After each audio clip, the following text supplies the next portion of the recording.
Welcome to the Philantrepreneur Show, hosted by Dr. Victoria Boyd and Pat Landaker, designed to offer tips, strategies, and insights to empower nonprofits and entrepreneurs with sustainable win-win solutions.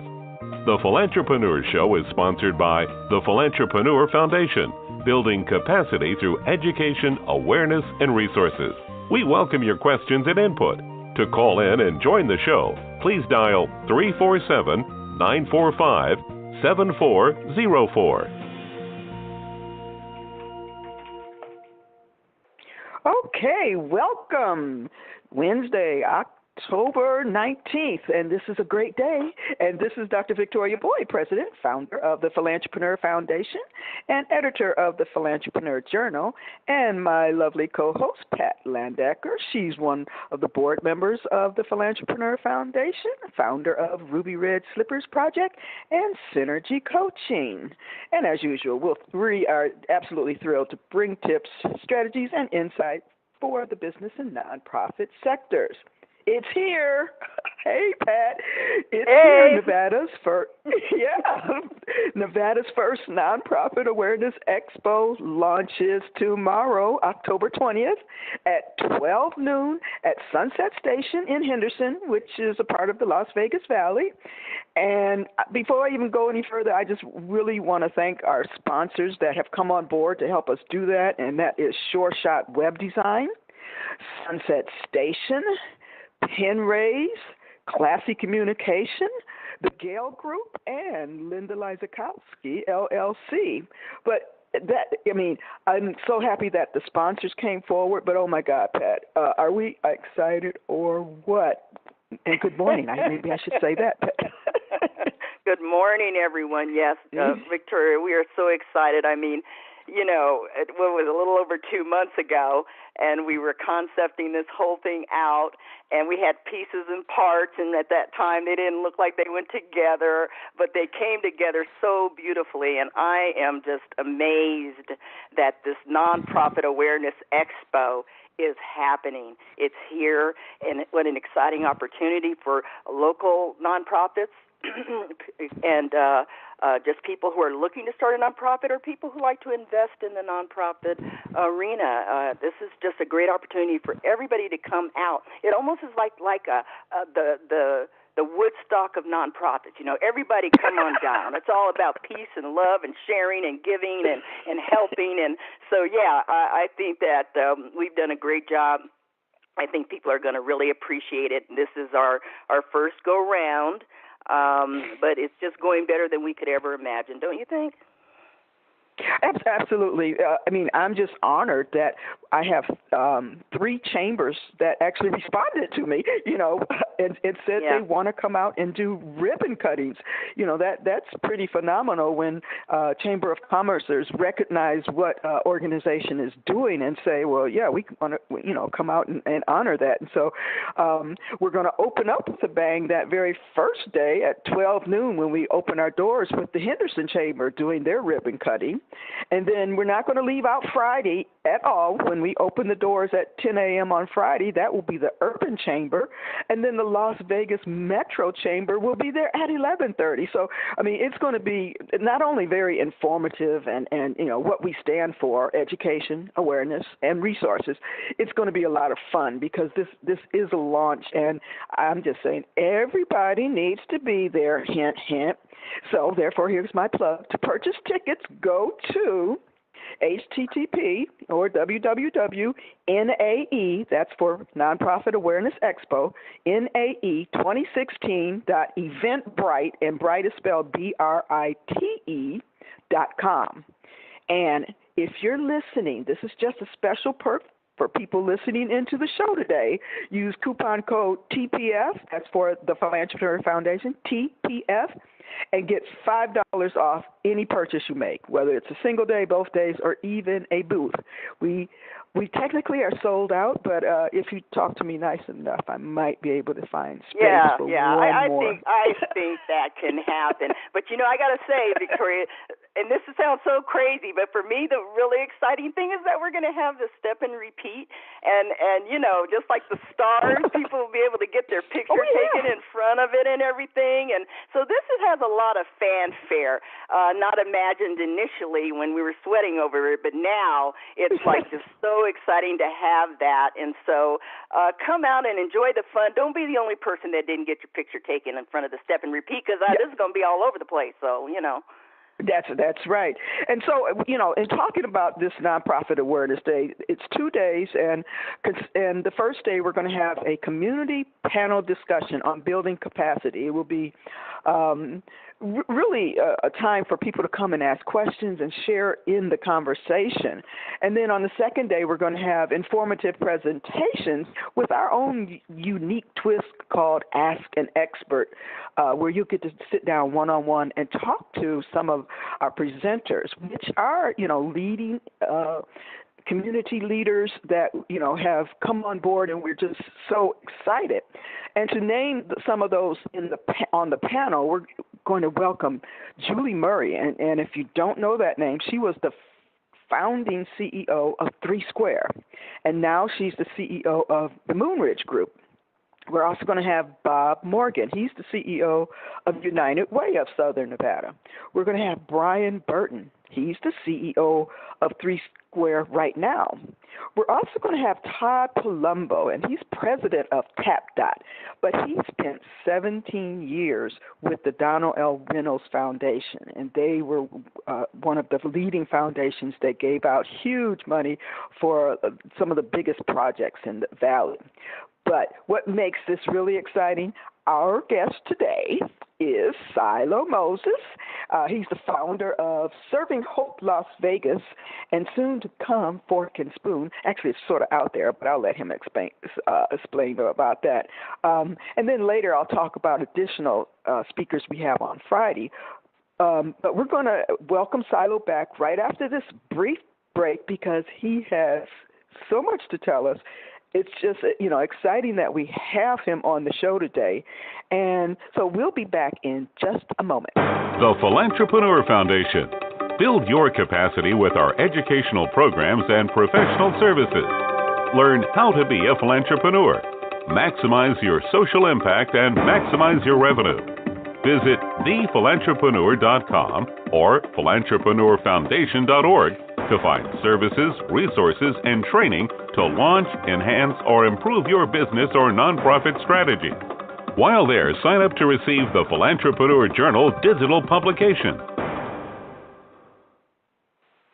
Okay, we are back, and today's show, we're going to change it up a little bit, because if you want to call in with a question at any time, usually we have it during just that segment of the show. But if you have a question anytime, we're going to be accepting calls, and that number is 347-945-7404, and we'll take your questions anytime. Okay, let's get to our guest. Today, we are pleased to welcome Siloh Moses, founder of Serving Hope Las Vegas and the 2016 winner of Get Started Las Vegas, which is Cox Business and Inc. magazine's annual business concept competition. We'll talk a little bit more about that later. But first, Siloh, welcome to the show. I'm just so thrilled to have you here. Thank you. Thank you. Thank you.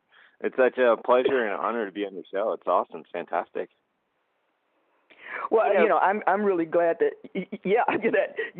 we were at the governor's conference, and the Philantrepreneur had a booth there, and I'm just standing there, and he walks up and says, "Hey, I've been trying to contact you," and I was like, "Really? I'm sorry." But hey, he brought me to task, and I really looked for the email, and I just couldn't find it. I'm so sorry, but I'm so glad we connected. But before we get started, just tell us a little bit about your background, your bio. Let's let our listeners get to know a little bit more about just who you are, Siloh. Sure, absolutely. So again, my name is Siloh, and I'm the founder of Serving HopeLV for Las Vegas, and like you said, soon to be, but kind of already out there right now, Fork and Spoon Las Vegas. And Serving Hope LV is an organization, grassroots, that we started here roughly around 2.5 years ago. The way that I started Serving Hope was I went out into the homeless corridor one Monday night with a pot of spaghetti, and I served 30 people off that pot of spaghetti. And essentially, after I served that first 30 people off of that pot of spaghetti, my next initial question to myself was, well, I wonder how many I could serve with 2 pots of spaghetti. So, simple question. So the following Monday, I went back into the homeless corridor, this time with 2 pots of spaghetti. I served close to 60 people that night. And then all I did was I went home and told somebody what I did after I served them. And the following Monday, they came back with me, and we served together. And then they went home and told somebody what we both did. Following Monday, they brought somebody back with them. And we just started to grow. And we just started to serve more people. And here we are 2.5 years later from that first pot of spaghetti, and now we have an organization of over 100 volunteers. And last year alone, we served 64,000 meals. Okay, but what about you? I'm asking about you, the person. I know what Serving Hope is, and we'll talk more about that. Just give us a little bit of your background. I mean, because the way you're able to do your social media, I mean, do you have a background in social media? Yeah. Well, it's funny. It's just kind of something I learned. I've always been. I didn't grow up on social media, but I've always been kind of fascinated by it. The way that you can kind of bring people together who aren't necessarily under the same roof, in the same city, in the same town or state, always fascinated me. And the way that you're able to connect with them via social media always fascinated me as well. I was probably, this is taking it back a little bit, but probably one of the first 500,000 people that were on MySpace. And I really started to kind of hone in on my skill once I was on MySpace. I didn't know how to, I didn't really know much about social media, so everything I needed to learn, I learned on MySpace. And it was funny, too, because at one point, when I really was kind of honing in on my skills, I was known as the mayor of MySpace. Because I just knew everybody. And then I migrated over to Facebook when Facebook started to take off. And I didn't have that much success on Facebook because of their algorithms and how things work on Facebook. So that was a whole brand new learning experience on its own. But ironically, as soon as Serving Hope started to take off, I saw my friends list start to shoot up, and then I really started to hone in on my, Facebook marketing skills once that started to happen. But my background isn't necessarily social media. It's just kind of the way how I've grown as a person as far as being able to spread our message and raise awareness. So. Well, Siloh, did you grow up in a family that did a lot of community stuff, or no. How were you influenced in that way? Yeah, and I like how your questions are starting to zero in on. To answer your question, no, not really. My background as far as family is, we're all pretty giving. We're giving people for the most part. We're all everyone from my grandfather down to my uncles and cousins, where we do some kind of community service, not necessarily going out and giving back, but we're in the service industry. So my grandfather was in the Army. He was a lifer. He went in at 18. He was done by the time he was 67. My grandmother was a teacher. She studied sociology, and she became a high school teacher and did it for her entire life. My uncle's in the Air Force. So we all kind of have that in us. As far as our family tree, as far as serving, it's just I'm the first one to actually go out into the community and do it. Okay. I think. Oh, go ahead. Sorry. Yeah. No, it sometimes all of our phones break up, so and it sounds like a delayed reaction. But it's interesting that you talked about being a teacher, your family line, and serving in the Army, and just those are career paths that are in the giving back. And the reason I sort of gravitate to, I taught for and was in education for over 32 years. That was my main profession and what I did before I moved to Las Vegas, and that's a whole nother story. But you gain those innate characteristics from the environment that you come from, and it just helps you really take who you are, and apply it, in the community. In my description of you, even on some of the things that you'll see tomorrow, surprise, I call you our Philantrepreneur, because you really are setting the example of what Philantrepreneur means as a model and what we stand for as an organization. But, I mean, as you said, you just started this organization a little over 2 years ago. You serve, I think you said 60,000 or 600,000. Well, I'm sorry, but why do you think it has grown so fast? Just I see the power on social media, but why do you think this concept has grown so fast? It's I like to think it's just a way that we ground our organization in what we do. And some of this I'm going to cover tomorrow, obviously in our talk or the speech, but everything that you do, you've got to come from a place that's authentic. And I think when you come from a place that's authentic, people can relate to that. And when they see you leading in an authentic way, they want to get involved in an authentic way, where it's almost like your cause becomes theirs. And, they'll fight for it. Because they feel like they're fighting for a good reason, for a good cause. And it doesn't really, and, there's no right or wrong about it. Every cause is a great cause. But I think when the leader is just as passionate about that cause and it comes from an authentic place, then it's easier for your message to be spread, and it's easier to get people to come on board and become part of that cause. Tongue twister. Absolutely. And one great, I'm glad you said that. It's authentic and people join into you. I don't know if you've heard of the different cycles that the whole society goes through, but we're in what is called a we society.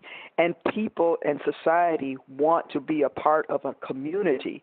And when the community that you build, which, whether it's serving on Monday night or whatever that community you're building, that cause, you're actually pulling people in to believe in and be a part of a community. So it's really being authentic, and I guess from your example, you were out there as the leader with showing them how to do it. And it brings to mind, because Pat loves to post this picture on different places where there's the picture of a leader sitting on the top and throwing down instructions, where another image is with the leader in. You remember that? Yeah. I use that all the time.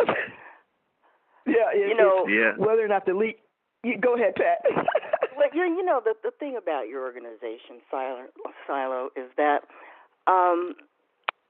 I really believe that you align so well with the two generations that we, deal with most today, the Gen Xers and the Millennials, because, they're all about, they want to roll their sleeves up. They want to be a part of something. They're happy to donate and help and everything else, but they have to see the light at the end of the tunnel. And I think the word authentic is so key here, because they want it to be something that they know is going to actually reach the need. And a lot of things that we put money into today, it doesn't reach the need, or we don't see it. I want to see my money in action. With your thing, I see my money in action. I can even go out there and help you feed and do all that, and that's what young folks like. And I think the older generation is very much into that now. A lot of people are joining like Peace Corps, older people like 50 and up, because they really want a hands-on opportunity to give and serve.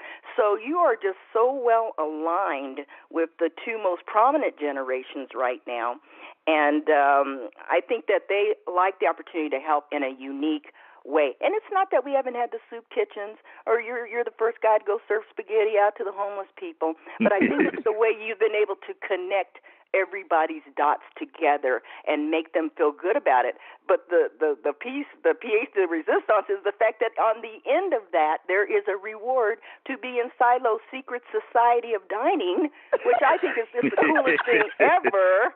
I mean, so it's a win-win. I love it. Yeah, and you touched on a lot of things which is great and great points.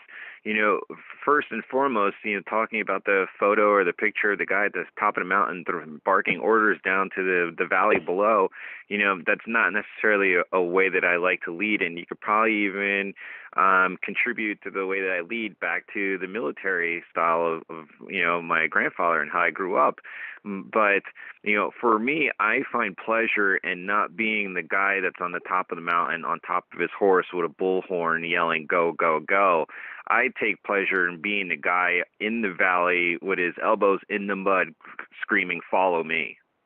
Pulling the way. Yes. That's where I find joy. I find joy actually rolling my sleeves up, getting dirty, and leading the charge. I'm not one to bark orders. I'm the one that kind of likes to lead the way and then turn around and see who's following me. There you go. Well, that's the true essence of a leader. The leader is a part of the group versus a boss who thinks they're the boss. A leader, actually, and I call it intentional leadership. And hey, this is a good segue because our board-bound leadership training, which is November 12th, little plug, we will be talking about intentional. Are you building other people to be leaders, to stand next to you, not behind you? And that's right. a concept that really has to be internalized. Some people it comes more naturally. Other, they can learn it. But it's the whole, how do you view yourself in the community? What role do you play? Are you with them or, a part of them? So, I love the way, that you say, I want to roll up my sleeves, but that's also the true essence of being a good, strong leader, which is excellent, just excellent. You know what else he is, Victoria? And, I'm a coach, so I deal a lot with all kinds of different aspects of coaching, but one of the major things I deal with, because I deal with a lot of youth, and I was coaching students at a university in emotional intelligence, and truly, you are an emotionally intelligent leader. I know you don't really know that yet.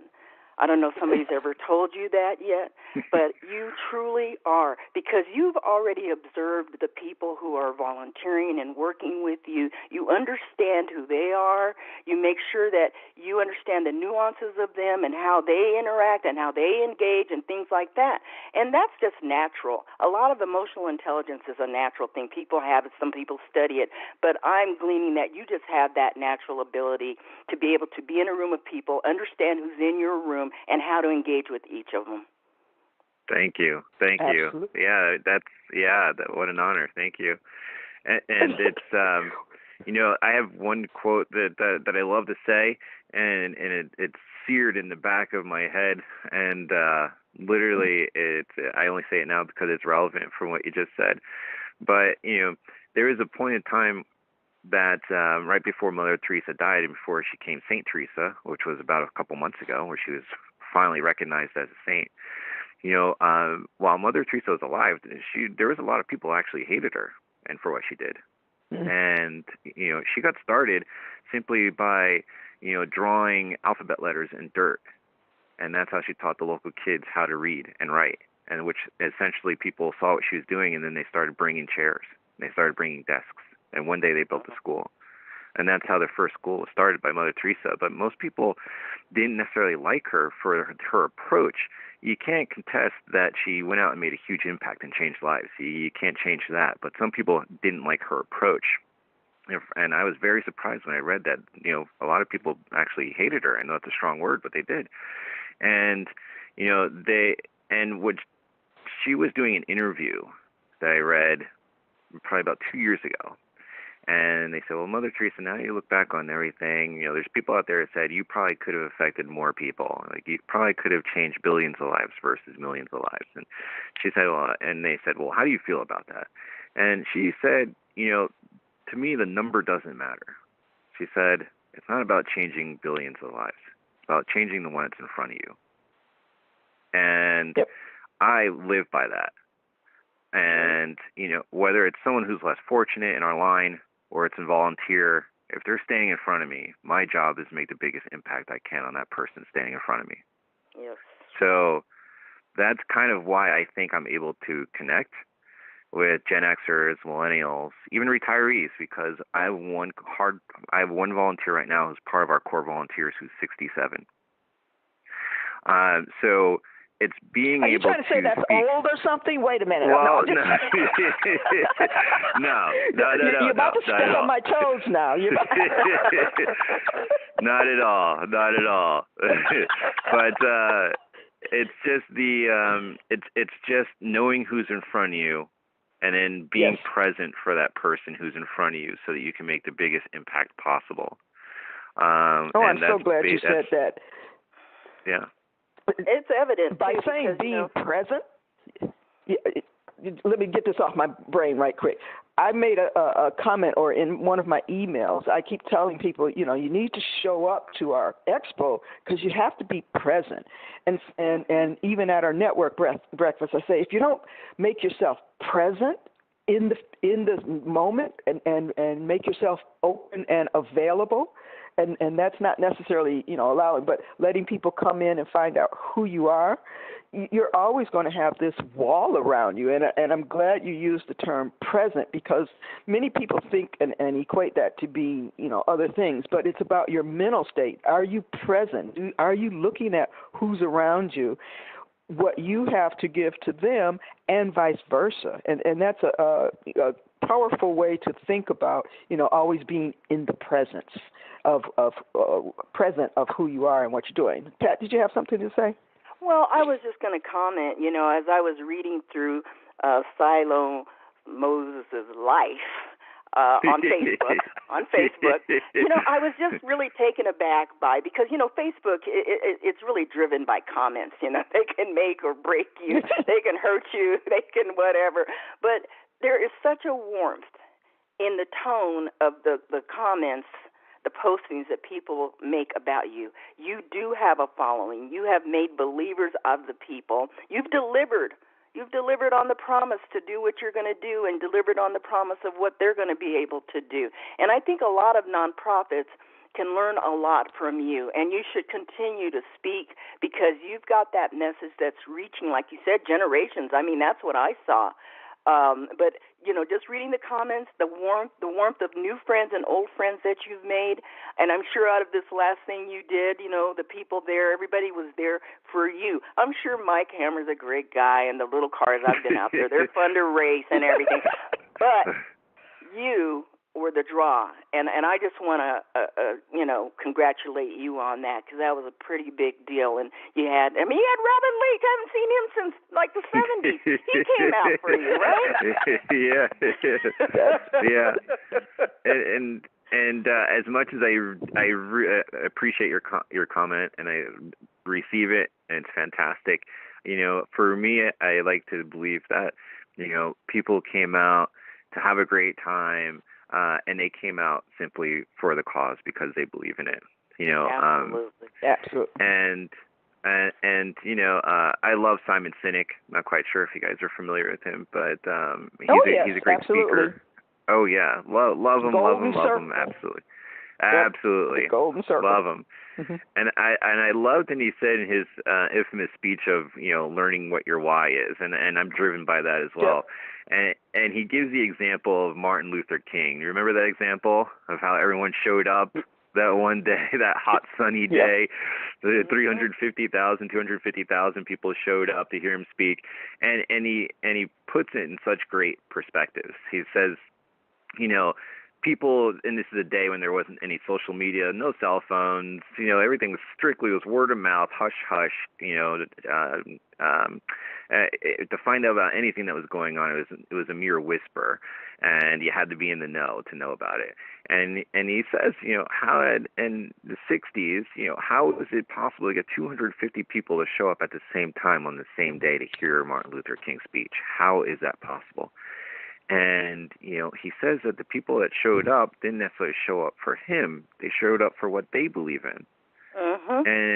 It's simply because Martin Luther King believed in the same things they believed and was willing to stand up and say, this is what I believe, which is, why they showed up. Because they showed up not for him, but for what they believe, and the fact that he was able to speak on it and willing to speak on it. And, he also says, it's pretty funny, he says, he made the I have a dream speech, not the I have a plan speech, right? So, and it's that dream, which is why 250,000 people showed up that day.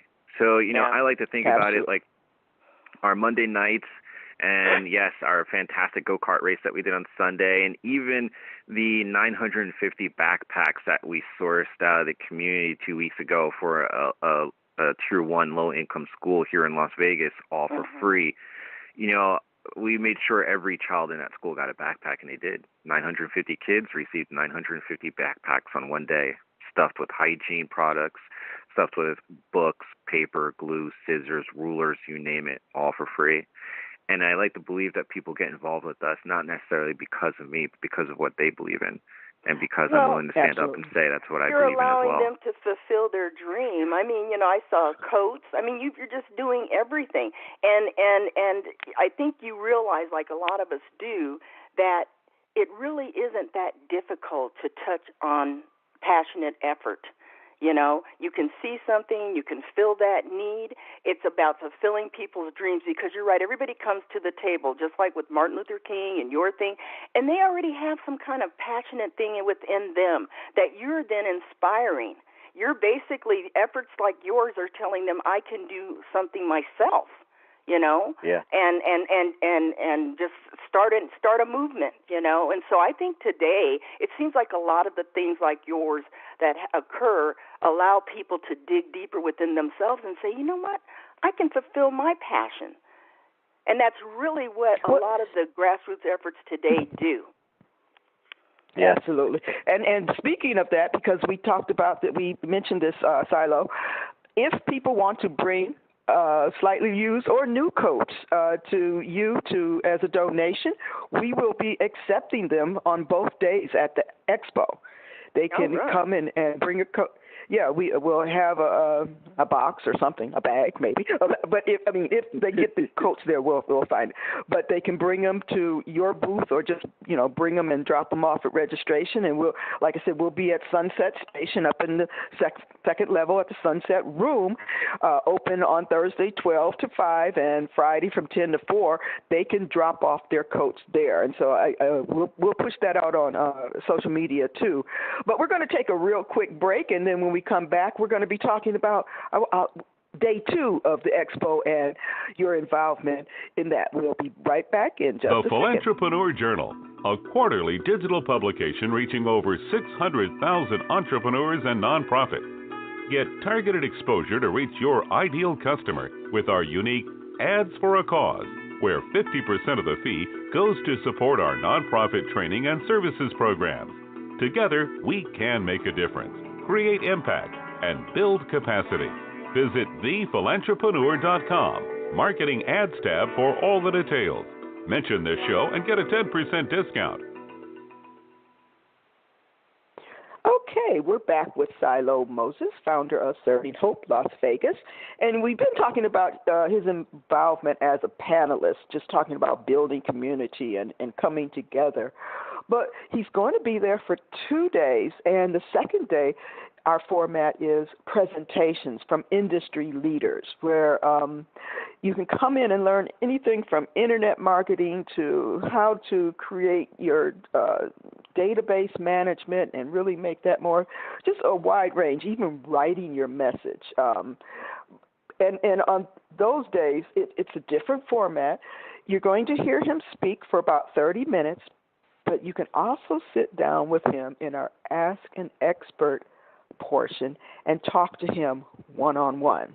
Now, those appointments are by, you have to sign up for them, and you can do that on the first day, but appointments will be on both Thursday and Friday. So you don't want to miss having an opportunity to talk one-on-one with Siloh so he could possibly give you some direction.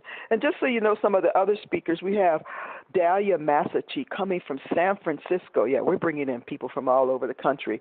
And she's going to be talking about how you really write a compelling message, something that really draws them to you. Linda Lizakowski, she has written over 13 books on just nonprofit management, working with the community, everything. She's a global expert. She has clients all over the world. She'll be there. Kellen Kosman, I call him the internet marketing guru. He and I have been connected since the day he just picked up the phone because he saw the term Philantrepreneur and wanted to find out, what is this all about? But he will be there. Ryan, our corporate I always get his name wrong. He represents Softfront, which is a data management system. And many nonprofits, if you look at their websites, they don't have and ask people to input their email address to stay connected with it. And so many, they're missing out on that, what I call golden opportunity to really connect with more people on just out of that whole social media platform, because everybody's not in that sector. So he'll be talking about how to really build that. And then from Houston, Texas, I have Erin McCarthy. She's a young lawyer, but she is just passion-driven about the whole nonprofit sector. And she'll just bring some phenomenal insight on governance and legal compliance from a real different sort of what I call perspective from being a lawyer. So it's going to be exciting. And then finally, but not I shouldn't say finally, but also Siloh. He'll be a presenter. And I call you the Philantrepreneur because, and might as well jump into it now. This year you won the 2016 Get Started LV contest. And everybody might not be familiar with that, but I've started calling nonprofits for purpose and then for profit businesses. It's just how you're doing it. And you mentioned earlier that you have a benefit corporation. Many people don't understand what that means, but you participated in this Get Started LV contest. How was that experience? Because to me, it hadn't been nerve-wracking. It was. It seriously was. So to give you like a quick backstory, I was like online. It's funny that you say emails because I was sending emails out to our volunteers about some of the events that we had coming up, and someone had replied back to my email, one of our volunteers, and said, "Hey, maybe you should check this out." And it was a link in the body of the email. And that link, I read through it really quickly, and I saw Inc. magazine.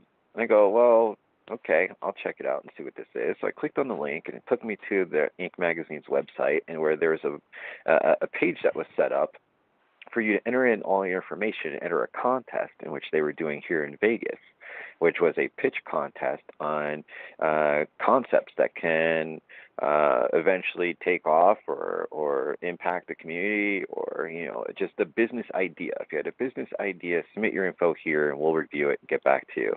But it was a contest where you'd submit your idea, and then if your idea garnered enough attention, they would actually pick you out of the top 5 out of all the entries, and those top 5 concepts got to be able to pitch their idea to a panel of judges here in Vegas while Inc. magazine was in town for a convention. So I was immediately, my first thought was, no way, Inc. magazine, not happening. It's like my idea wouldn't even make it past the receptionist desks, let alone wherever the email is supposed to go to. But I went in and I filled out all the information, gave them my idea for Fork and Spoon, and I essentially did it not because I thought I had a chance of winning. I did it because I didn't want to go back to the original volunteer who sent me a link and have to lie to her when she would say, "Hey, did you go to that link? Did you fill it out?" So I did it for her, essentially. That's how this all got started, was I just did it for her so I wouldn't have to lie to her when she came back and asked me if I filled it out. So I filled out all the information. Yeah. Well, I didn't want to let her down. I didn't want. I mean, essentially, I just didn't want to have to lie to her. So I just wanted to be able to say, yes, I did it. I submitted. Cross your fingers. Let's see what happens. So that's exactly what I did. Submitted all the information.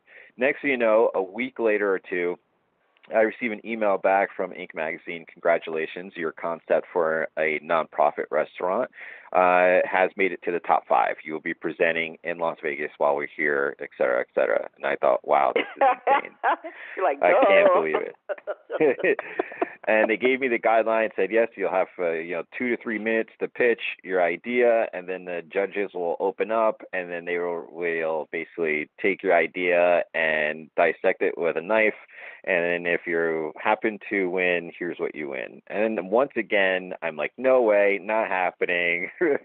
But I thought it'd be a great idea or a great opportunity to go and raise some awareness for Serving Hope. So that was my whole idea. That was my mindset going into the pitch. So we get there, and there's literally 400 people in the audience. The panelists on the stage are, people who are legendaries in their field and what they do, including one of them was from Inc. Magazine. And got on stage, did my 2-minute, they dissected the idea of fork and spoon, and then I sat down, and then and I was the first one to go. When I got there, they were like, hello, Siloh, I want to let you know you're the first one to go. And I was like, darn it. I was like, you're just setting me up for failure.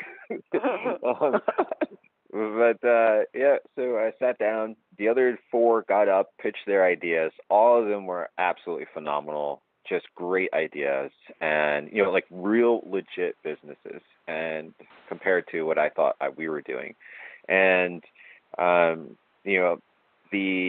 all got down, and about a half hour goes by. The presenter gets up, says, okay, we've tallied up who this year's winner is, et cetera.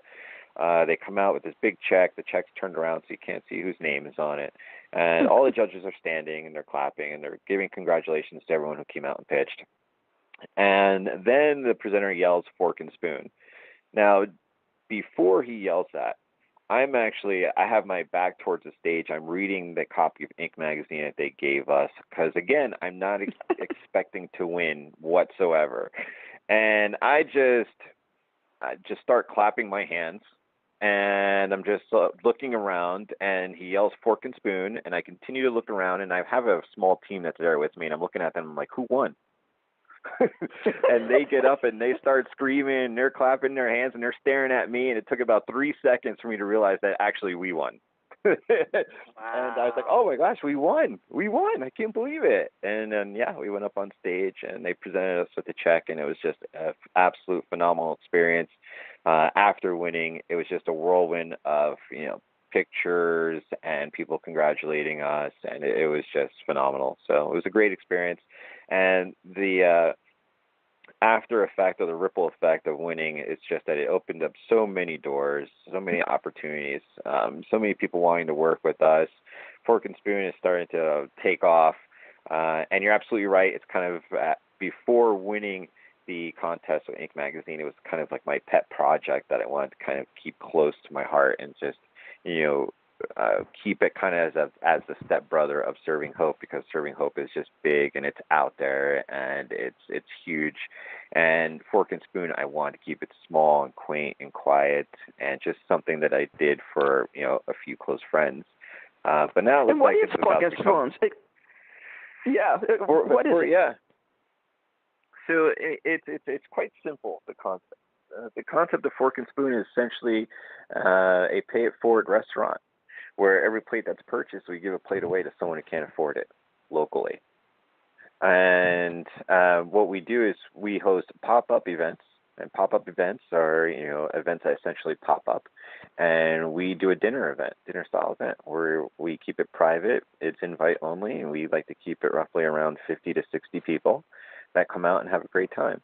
And the whole concept, outside of giving back to someone who's less fortunate, is that you can show up for free, you can eat for free, and you basically leave at the end of your meal whatever you believe your meal to be valued at. And just know that whatever you value your meal at, we're actually going to go out and purchase a plate for someone who can't afford it based off of that value. Silas, wow. Okay. a couple of things. First of all, I read about the people that you compete against, and I have to say, some of those people made and invented and did some amazing things. And I think what you're winning that speaks to, first of all, you had a great idea, but secondly, like I said, this is where society is at. And I'm thankful that people who judge and put on contests and things like this understand what needs to be in this world.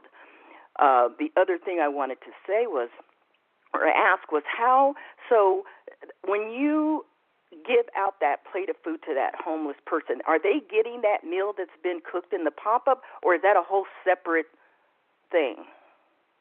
Yes, so Fork and Spoon is completely separate from Serving Hope.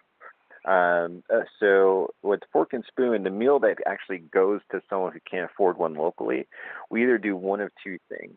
We actually take that meal or take whatever that dollar amount is and buy food and bring it down to Monday nights to serve, because all the food that we serve on Monday nights comes from our own kitchens. Just like my first pot of spaghetti came from my cabinets, we continue to do that today. Everyone who comes down and serves, even if it's their first time serving, it's almost a general tip is to come down with something you've cooked in your own kitchen, or a T-shirt or a jacket from your own personal closet, and then you give that back. What? Or you give that away. Yep. So with Fork and Spoon, for every plate that's purchased, we give a plate away, and that plate away either comes down to Monday, or if we're fine that Monday, say the Fork and Spoon event, is on a Saturday, and from everyone, all of our volunteers, all the emails I'm getting, it looks like that Monday coming, that Gift Forward Monday coming, looks like we'll be okay.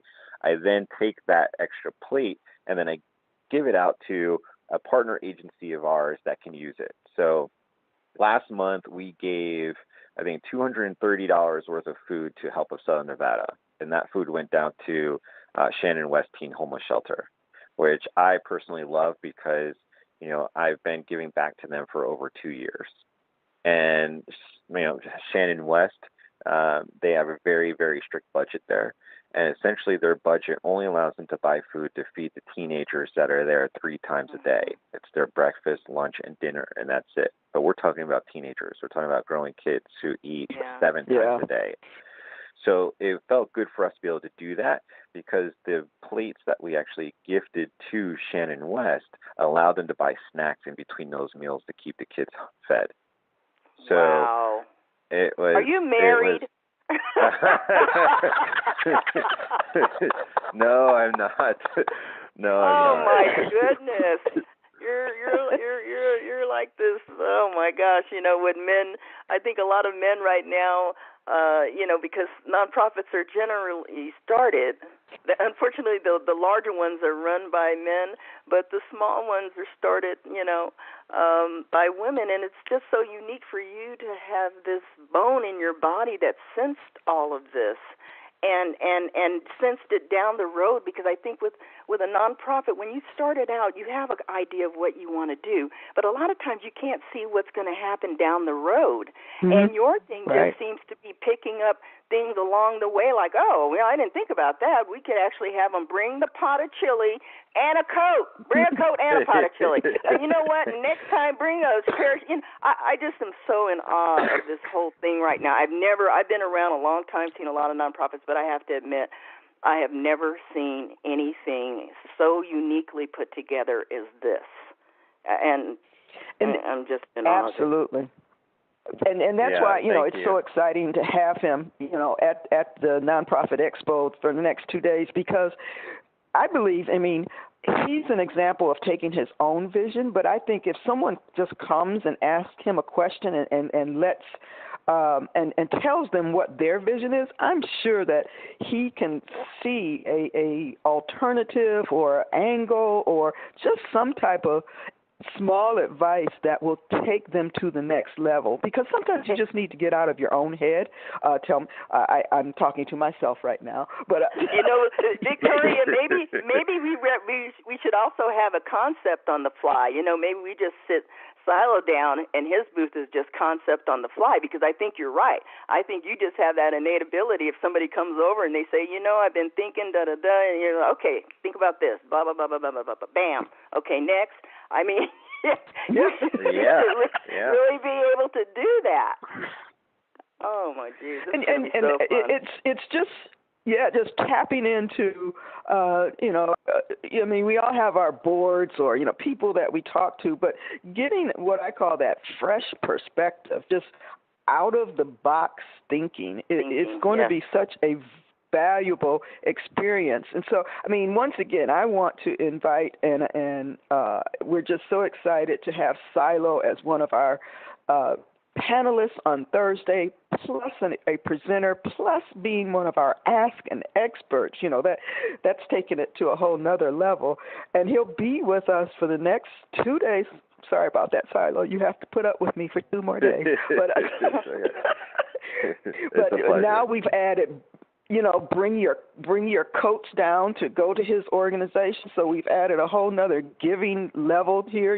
Come on down to Sunset Station. So let's reminding everybody the Nonprofit Awareness Expo starts tomorrow, 12 noon, with the ribbon cutting with the Henderson Chamber. The doors will open. To purchase tickets, go today to NAE 2016.eventbrite.com, and Brite is BRITE.com. And as I said, for tuning in, use the coupon TPF and get $5 off. And if you saw any of our postings, advance tickets are $15 per day, $25 for both days. At the door, they're going to be slightly more. They're going to be $20 per day and $30 for both days, just to help us cover our costs, because we too are a nonprofit, and we couldn't do this without the support of the community. But go and use the coupon, get $5 off. You'll be saving that money right now. But it's going to be so exciting with the launch to have such great presenters such as Siloh. So if somebody wants to. Yeah. Victoria, let me just jump in real quick and briefly mention our vendors. We've got like 20 booths each day, and we have the Association for Nevada Nonprofits. We've got Classy Communications, Community Service of Southern Nevada, Legal Shield, Miracle Flight, Nevada Free Taxes Coalition, Officer Down, Opportunity Village. Maybe he'll bring Penn. What's his name? Penn Teller. Penn Raise, Score, Senate Raising, Serving Hope, of course, 3 Square. I mean, we've got a lot of booths as well that you'll be able to go and speak with those individuals and learn more about their organizations. So even if you're not a nonprofit, here's an opportunity to come speak to some nonprofits. Maybe you want to get involved with their nonprofit. We tried to pack it with everything you could imagine, so lots for you to come down and see. Absolutely. So if the people want to volunteer for you, Siloh, how can they reach you? What is the best way to volunteer or even just contact you? Sure. The best way to contact us is via email, and they can email us at SERVINGHOPELV@gmail.com to get involved with any of our servings and community events. They can always follow me on Facebook at Siloh.Moses, so it's facebook.com/Siloh, SILOH.Moses, MOSES. Or they can always just search the hashtag on Facebook, hashtag Give Forward Mondays, hashtag SM, like Sam Michael, Lives Inspired, or hashtag Food First Fridays. So any one of those work. All righty. And I know I'm inviting everyone down to meet him personally. We should just have an autograph booth there. That's okay. Now something else for me to put on my I'll just set up an autograph booth over in the corner. We'll put a line there so people can line up to meet you and take pictures in front of our Step and Repeat. Oh, my goodness. Right. It's going to be more like a Hollywood premiere here. But, we're just so excited. I'm so honored that you have agreed to come and join us for 2 days, that you came on the radio show today. This has been a great show. We're going to replay this one a lot because, we just had a lot of information. And I really look forward to doing some other things with Serving Hope and Fork and Spoon in the future. I can see where we can do some things together. But thank you so much for joining us today. And he gave you that information, and we'll try to get it posted on different locations, our Facebook page. But remember, tomorrow, October 20th and 21st, the first ever Nevada Nonprofit Awareness Expo. Also remember, November 12th, Board-Bound Leadership Training. You can get all of the updates on all of our events and resources by signing up to receive our newsletter. Go to our website, PhilanthropreneurFoundation.org, and you'll see an opt-in section to add your email to our list. You'll get special discounts and a lot of offers, but the best thing, you'll stay aware of all of the different things happening in the community for-profit businesses and for-purpose businesses. As always, just keep informed. If you'd like to be a guest on our show, just reach out, like us on Facebook. And for our next show, I'm sure we're going to have some phenomenal tips, resources, and information. And in the meantime, we always ask, are you a philanthropreneur? Thank you. Thank you for tuning in to the Philanthropreneur Radio Show, hosted by Dr. Victoria Boyd and Pat Landaker. Get involved. Follow us on Facebook and other social media outlets. If you wish to share comments or suggestions or appear as a guest on our show, visit www.philanthropreneurfoundation.org. To contact us, email support@pcclv.org. The Philanthropreneur Radio Show is a production of and sponsored by the Philanthropreneur Foundation, a 501c3 tax-deductible organization.